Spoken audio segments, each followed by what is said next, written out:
Olá amigos, eu sou Haroldo, o professor de História.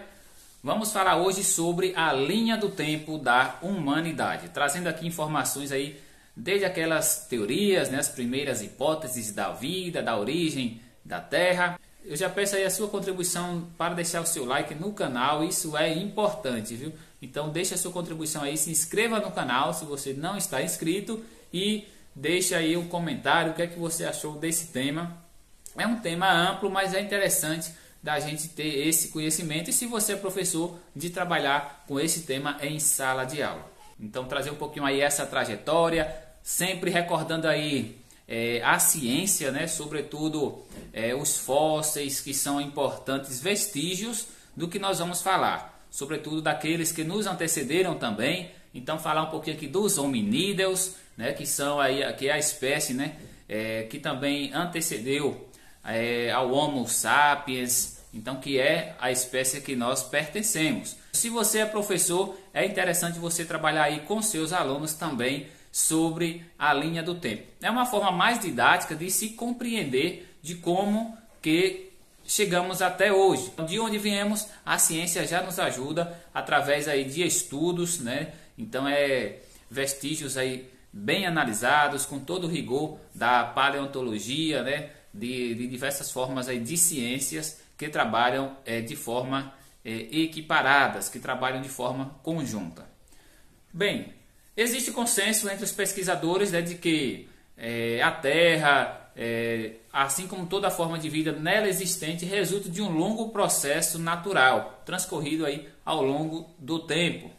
Então, às vezes, esse processo ele é um pouco que desenhado ali na árvore filogenética, né? Isso a biologia trabalha muito bem sobre esse processo aí natural para justificar ali de onde viemos e onde estamos hoje. E você que é professor pode trabalhar juntamente com esse tema de hoje, da linha do tempo da humanidade. É interessante que na aula anterior já tenha trabalhado aí sobre a própria linha do tempo de cada um dos alunos. Portanto, antes de falar dessa linha do tempo da humanidade, de trazer um pouquinho ali das origens até hoje, né, você possa trabalhar também aí com os alunos sobre a linha do tempo de cada um deles. Então eles vão narrar aí o que é que já aconteceu na vida de cada um deles, trazendo ali os episódios mais interessantes, né, aqueles mais marcantes. Pode ser momentos alegres, momentos tristes. Então trazer outros episódios, as conquistas, né, os estudos, tudo isso marcado aí numa linha do tempo. Portanto, hoje vamos trazer essa linha do tempo, mas em um recorte temporal muito grande, né? Um recorte temporal aí de pelo menos 7 milhões de anos é o foco da nossa aula de hoje, desse nosso estudo. As religiões, elas têm essa necessidade de explicar, então tem ali já bem, digamos que difundido, né? Aquelas hipóteses de como teria sido a criação. Então, normalmente a religião atribui a um deus, tradições aí como a greco-romana, na verdade mais da Grécia do que romana, né? Porque os romanos eles são tidos aí como aqueles que mais copiam, né, outras culturas. Se os gregos têm lá diversos os panteões de deuses, os romanos também tiveram, mas só fizeram mudar os nomes, né? Então, um deus que para cada, digamos que para cada força da natureza, né? Então os romanos meio que mudaram só os nomes, mas copiaram ali a quantidade de deuses dos gregos. Já outras tradições, certamente é a mais difundida no Ocidente, né? É a tradição judaico-cristã, atribui a criação ali, a criação divina, né?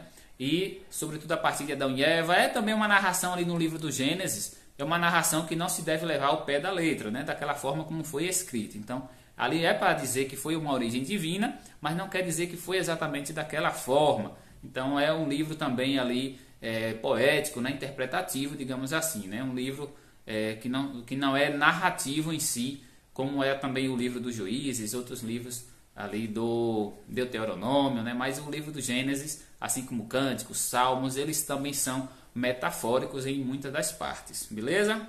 Bem, nós temos outras tradições, antes de seguir aqui para essa nossa linha do tempo aqui, temos a tradição ali, por exemplo, africana, até religiões aí de matriz africana também no Brasil, elas conservam as suas divindades, né? Então tem ali a tradição, né, que eles entendem como teria sido a origem da humanidade, a criação. Então cada religião ela vai justificar de uma forma, né? Nós temos também ali a chinesa, né, que é uma tradição também muito antiga, atribuída também, por exemplo, difundida pelos monges, né, ou criada pelos monges, né, através de Pancum, que teria sido o primeiro ser vivo, né, e dali teria sustentado ali, a partir da sua origem, dividir o céu e a terra. Então são mitologias também que vão sendo difundidas. E a indiana também ali através do Brahma, né, que era o deus, né, que fez ali a criação. Então eles também têm essa cultura, né. Os indígenas também têm sempre associados ali à força da natureza, então sempre associam ali a terra, por isso que esse grande cuidado dos indígenas com a terra, né, como a mãe terra. Já a ciência vai ali pelas evidências. As evidências hoje são através de fósseis, são encontrados muitos fósseis, né, ossos, outros vestígios de culturas passadas ou de ser vivos, né, que habitaram a terra aí, há milhares de anos, né? Então, os fósseis, como que eles são datados? É importante saber, mas como que vai saber que aquele osso, aquele outro vestígio ali, ele é digamos que de 15 milhões de anos atrás? Bem, tem duas formas mais utilizadas aí, que a datação, né, por carbono, né, carbono 14, salvo o engano. Então, ali, quanto a diminuição do carbono naquela peça, digamos que no osso, naquele esqueleto, ali eles atribuem uma certa quantidade de anos. Então é pela quantidade, né? A cadeia carbônica. Então, lembrando que o carbono é o elemento que está presente, né, praticamente em tudo, né? No ser vivo, na natureza em si. Então, no ar, o carbono ele é, digamos que um dos elementos aí mais universais, ok? Portanto, é pela datação de carbono e também por urânio. Então, eles veem ali essa quantidade desses dois elementos químicos e por ali se atribui um tempo maior ou menor para aquele vestígio que foi encontrado. Bem, vamos lá seguir aqui agora para essa linha do tempo da humanidade. Pode ser trabalhada aí, se você é professor, em 2 aulas, e aí você pode ver outras formas de complementar essa formação, pode ser através de slides. Eu vou deixar aqui também o texto que você pode utilizar aí também nas suas aulas. As teorias aí sobre a origem da humanidade, elas são diversas, né? A teoria científica hoje mais aceita para a origem do mundo, a origem do universo em si, é a do Big Bang. E para dizer que também ela foi pensada primeiramente, né? Ela foi apresentada por um padre, então por um religioso. Então mostra um pouquinho aí que a religião também ela tem esse empenho na área da ciência. Então não tem essa preocupação de que a ciência vai descobrir coisa que vai desmistificar o que a religião pensa. Então dá sim para conciliar as duas coisas. E a origem da vida, essa biodiversidade, por exemplo, o Big Bang teria sido aí há 15, 20 bilhões de anos. Já o planeta Terra ele teria ali se formado há cerca de 4,6 bilhões de anos. Então essa é a teoria mais digamos que reúne ali a atenção dos cientistas, né? A aprovação dos cientistas é a 4,6 bilhões de anos. Mas as formas de vida teriam surgido muito tempo depois, sobretudo ali a partir de 542 milhões de anos teria sido a maior biodiversidade, quando teria se espalhado mais formas de vida e assim teria, digamos que, aumentado muito a biodiversidade no planeta. E também, chegando a tempos mais recentes, está aí a presença do ser humano. Então, o ser humano que pertence ali, digamos que, a cadeia dos mamíferos, né? Está ali no grupo dos mamíferos, né? Nessa árvore filogenética, daquele ancestral comum, como a ciência tem defendido. Então, o ser humano está nessa linha. Inclusive, tem muitas semelhanças. O osso, o osso do braço, os ossos que compõem aqui o braço, a mão, do ser humano é muito similar, inclusive a da baleia, do gato, do morcego, que também são mamíferos, né?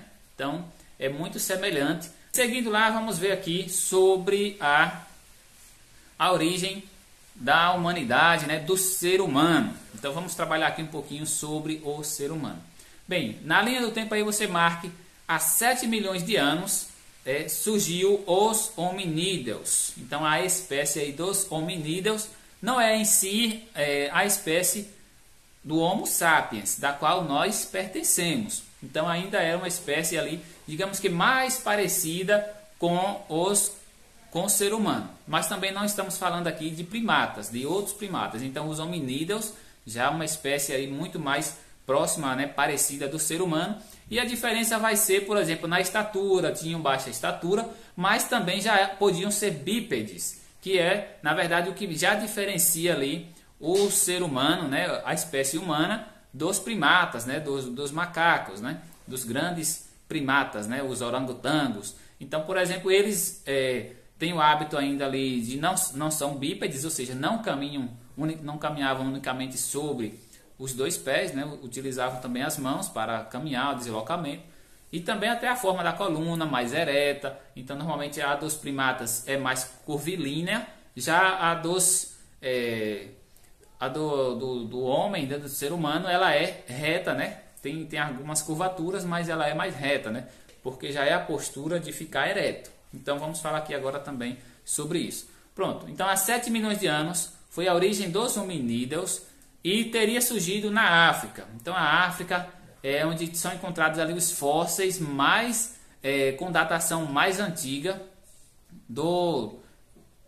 da aproximação com o ser humano. Então ainda são encontrados vestígios aí de fósseis muito antigos na África.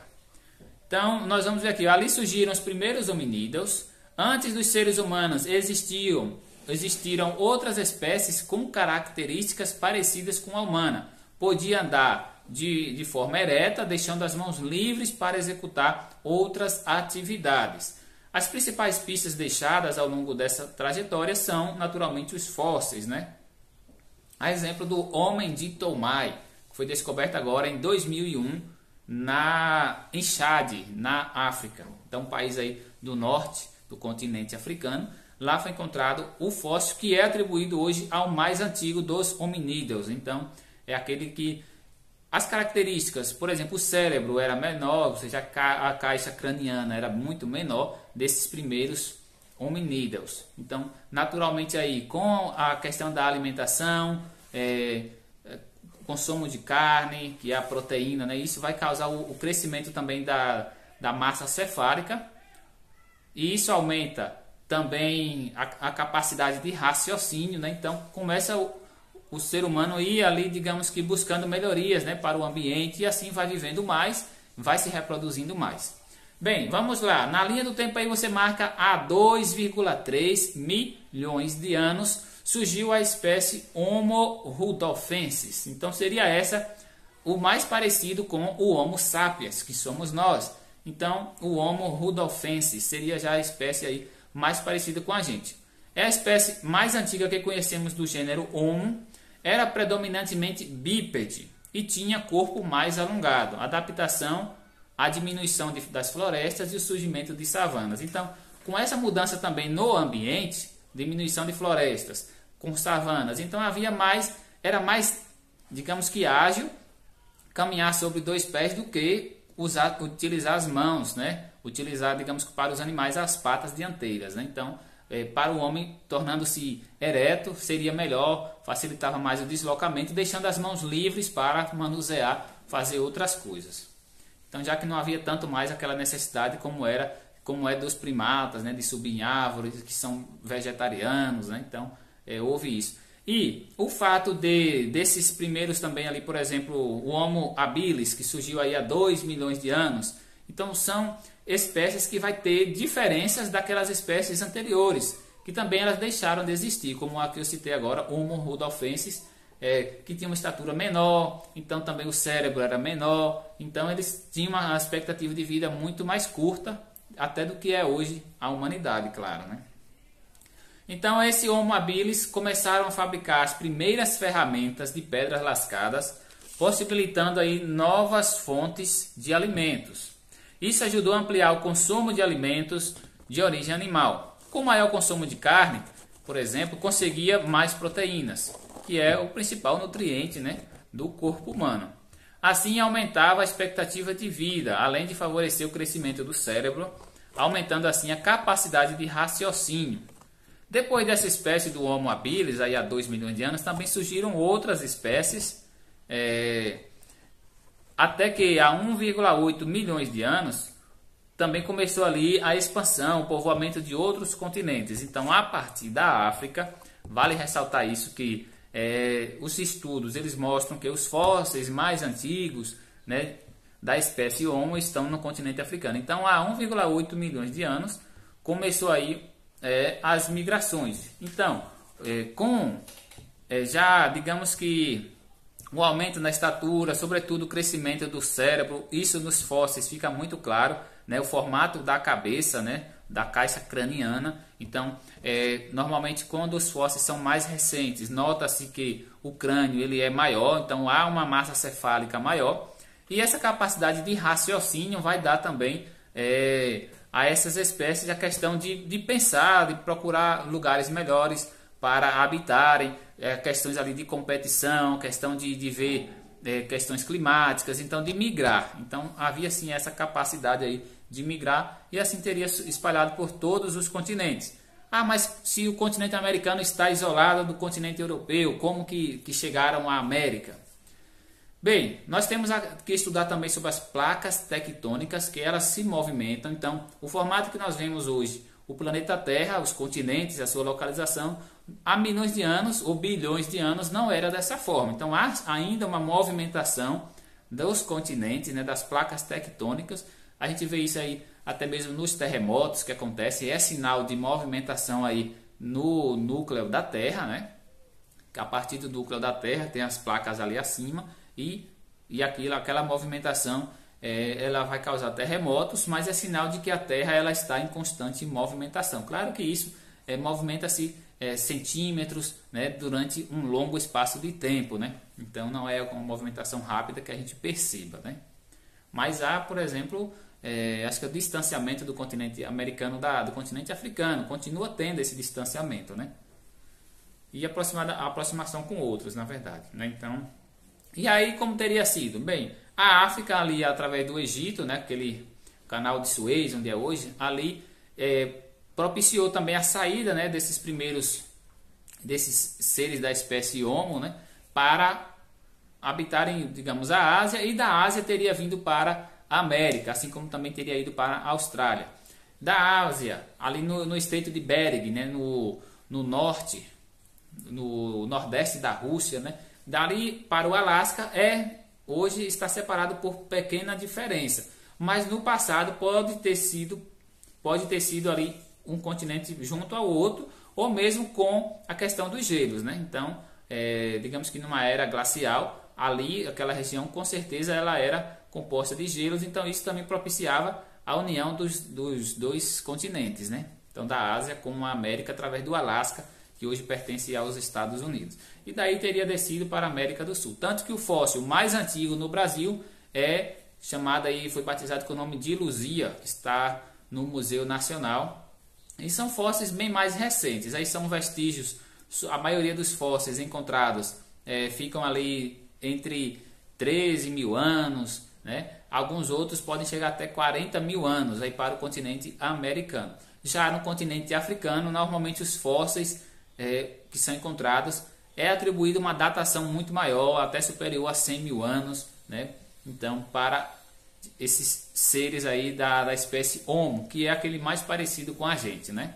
Já a questão há 500 mil anos, outra coisa que favoreceu aí há cerca de 500 mil anos, teria sido o uso do fogo, né? Por essas espécies, que isso favoreceu sobretudo ali a defesa, né, contra animais, o uso do fogo, o aquecimento. Então, a técnica de domínio do fogo, isso ainda foi bem mais recente. Então, nem sempre havia essa técnica de domínio, sobretudo por todos, né, que habitavam a Terra naqueles milhões de anos atrás, né? No caso desses milhares de anos, há cerca de 500 mil anos atrás. Mas eles já conseguiam, por exemplo, a carne, conseguiam beneficiar ali os alimentos, né, como a questão de esquentar, de cozinhar. Então isso preservava mais o alimento também para ser utilizado em mais tempo. Então houve-se um grande ganho nessa parte aí de alimentação. Então por exemplo, o Homo habilis, essas outras espécies parecidas com o Homo sapiens, que é a nossa, eles conseguiram grandes ganhos aí, sobretudo ao manusear o fogo, né?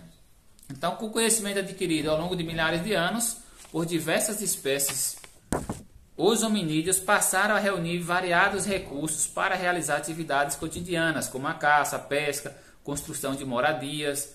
Assim, nossos ancestrais adquiriram condições para se fixar em novos ambientes. Pôde também fixar residências, né? Então a questão do frio já podia ser combatida com o uso do fogo. Então já não era possível migrar tanto, né? Por questões climáticas, né? Já o uso do fogo favorecia até em ambientes mais inóspitos que ali houvesse a habitação deles, né? Então os hominídeos teriam surgido bem cá no finalzinho já dessa linha do tempo, né? Então digamos que dessa tela a outra, né? Desde a origem ali da Terra a 4,6 bilhões de anos, nem sempre quer dizer que nesse espaço teria existido a espécie humana. Então foi bem cá no finalzinho, ó, há 200 mil anos que surgiu a espécie Homo sapiens. Então de lá para cá é o tempo que nós existimos hoje. Então é muito mais para o final, né, do que muito mais nesse trechozinho final aqui a existência humana. Então esse tempo todo aqui nem sempre, ou seja, para a ciência não existia a espécie humana. Bem, as demais teriam sido extintas, né, como a ciência já mostra aí, do Homo habilis, aqueles outros que nos antecederam, né, dos hominídeos, primeiros hominídeos, teriam sido extintos justamente porque viviam uma expectativa de vida muito menor, né, o cérebro era menor, a estatura era menor, então eles ainda não tinham essas adaptações como o Homo sapiens, né, que é o homem que sabe o que sabe, né, hoje, né, ou seja, ele sabe o que pensa. Então ele consegue ali agora se adaptar muito bem em todos os cantos da Terra. E é assim que é hoje a humanidade, aí em todos os cantos tem pessoas morando. Claro que não em condições inóspitas, né, como é a questão glacial, o gelo no continente antártico. Apesar de que hoje tem lá estudiosos, né, fazendo pesquisas, né. Bem, e aí o Homo sapiens ele causou uma grande revolução, né, do raciocínio, criativa e com o passar do tempo tecnológica, né, buscando sempre aí melhores condições de vida. Algumas características aí do Homo sapiens, por exemplo, eles passaram a enterrar os mortos. Inclusive foi achado aí um fóssil em Israel que mostra naturalmente uma condição de sepultamento, né, teria sido uma mulher e uma criança, né, pela forma que foi achado ali o fóssil, né, a ossada, e a datação aí atribuída a 100 mil anos atrás. Então já se nota que essa espécie Homo sapiens já tinha, por exemplo, esse costume, né, que seria primeiras cerimônias religiosas, digamos assim, né, de enterrar os mortos. Também o primeiro a utilizar ferramentas aí diversificadas, ossos, dentes, chifres de animais como ferramentas, né. Aqueles primeiros hominídeos utilizavam basicamente ali praticamente as pedras ou ossos, né, mas com o passar do tempo eles foram utilizando outras ferramentas, né, que facilitasse ali a defesa deles, facilitasse também a caça, né? Também passaram a caçar em grupo, né? Ou seja, o homem, a desvantagem da competição na natureza é que eles não têm a mesma velocidade que tem ali os felinos, não tem as garras que possam ajudar ali a apanhar uma presa, né, na caça. Então era uma grande desvantagem aí para os primeiros hominídeos competir, né, por comida. Então muitos até ali, os primeiros hominídeos, eles comiam restos, né, digamos que carniças, restos de carnes de animais abatidos por outros animais, por outros felinos. Então os primeiros hominídeos eles não tinham a capacidade de abater um animal em si, eles precisavam ali de outros, né? Então a capacidade ali de alimentação era muito limitada. Já quando desenvolveram outras ferramentas, isso foi facilitando, a partir também do fogo, desenvolvendo outras ferramentas aí a partir de ossos, pedras, né, chifres de animais. Então eles tiveram a capacidade já meio que até de competir por alimento, né, com outros animais. E também, sobretudo, a capacidade de elaborar pensamento e de transmitir pensamentos, né? Isso dessa geração aí, da última espécie que existe, que é a espécie Homo sapiens sapiens, né? E aí já tem a estatura muito maior, né? Como hoje a estatura do ser humano ela continuou crescendo, né? Continuou aumentando comparado aos primeiros hominídeos, e também o tamanho do cérebro. Então hoje, digamos que, claro, quando eu digo hoje, nos últimos anos, né? Nos últimos aí nas últimas centenas, né, ou milhares de anos, aí tivemos a evolução também aí da estatura, o homem mais ereto, com o cérebro maior. Isso deu capacidade de maior raciocínio, viu? Bem, aí nós vamos ter, nessa linha do tempo aí a gente pode ver, há 45 mil anos teria surgido ali a questão das linguagens, as diversas formas de linguagem, como hoje nós temos os vestígios das pinturas rupestres, né, que são atribuídas aí também há algumas dezenas de milhares de anos, né? Então ali há 10 mil anos, então muito antigo. Então são formas de comunicação que sobreviveram aí ao tempo, sobretudo nas cavernas, né? E é nesses locais que também são encontrados a maioria dos fósseis, que eram locais utilizados aí para habitação, para a proteção, né, dos primeiros hominídeos também. E o que nós temos de mais recente é há 6 mil anos, que teria surgido aí as primeiras cidades, né? Ou seja, os primeiros aglomerados. Deixou de ser unicamente nômades, né? Ou seja, a população de estar migrando, procurando questões climáticas melhores, procurando alimentação, procurando água, né? Buscando sempre essas condições. Então passou a ter já os primeiros aglomeramentos, né? Ou seja, foram surgindo daí as primeiras cidades. Uma das mais antigas é Jericó, em Israel. Temos ali na Mesopotâmia também cidades bem antigas, né? E vai se descobrindo com o passar do tempo aí alguns outros vestígios, né, dos maias também, que eram civilizações aí das mais antigas, né? Então nós temos as civilizações mais organizadas, né, ali na Mesopotâmia, né, os fenícios, né, os egípcios. Aí vamos ter posteriormente ali os hebreus, já mais recentes, né, os hebreus, sumérios. Então esses, por exemplo, os sumérios foram pioneiros ali no desenvolvimento da escrita, né? Temos ali a escrita, uma das mais antigas, chamada de escrita cuneiforme, que hoje nós conhecemos por letras, né? Mas naquela época eram símbolos, né? Eram cones, né? Eram desenhos que representavam ali, que queria transmitir uma linguagem, uma mensagem. Então eram utilizadas outras formas de comunicação, né? E aí depois dessa linha do tempo aí, há 6 mil anos, a gente pode depois trabalhar em outros momentos, aí, em outros vídeos, também esse tempo mais recente, que foi o desenvolvimento da agricultura, que é atribuído aí a cerca de 7 a 10 mil anos atrás, quando o homem, né, ele aprendeu ali a cultivar, a preservar aquele tipo de alimento que lhe interessava, a plantar, né? Então começou a ter o desenvolvimento da agricultura e também o ato de domesticar animais. Então o homem passou também a controlar, quando eu digo homem, o homem é a mulher, né? A humanidade passou ali a controlar um pouquinho mais, digamos que a própria natureza, de criar, de fazer cercados para criar alguns animais para o próprio consumo. Então ao invés de sair aí caçando, né, de procurar animais, o homem pensou que era melhor que eles mesmos já criassem aquele animal, né, em uma determinada área, que eles mesmos iriam servir daquele animal para o alimento, ao invés de sair caçando. Então isso propiciou que garantia de alimento, com a criação de animais, a domesticação de animais, né, animais selvagens, e é tanto que hoje muitas espécies só sobrevivem porque ainda são domesticadas. Se soltar na natureza, dificilmente terão a mesma reprodução que tem hoje de forma doméstica, né? Então nós temos aí muitos animais domesticados que ajudaram aí o ser humano no seu desenvolvimento. E o pilar de tudo isso também é a agricultura, né, que favoreceu ali outra garantia de alimento a partir dos grãos, né? Então o cultivo ali do milho, né, do amendoim, de cereais, né, que com o tempo foram surgindo. Isso em regiões diferentes, na Índia, na China, na Europa, na África. Já no continente americano é muito mais recente, né? Então esse domínio sobre a agricultura ela é muito mais recente.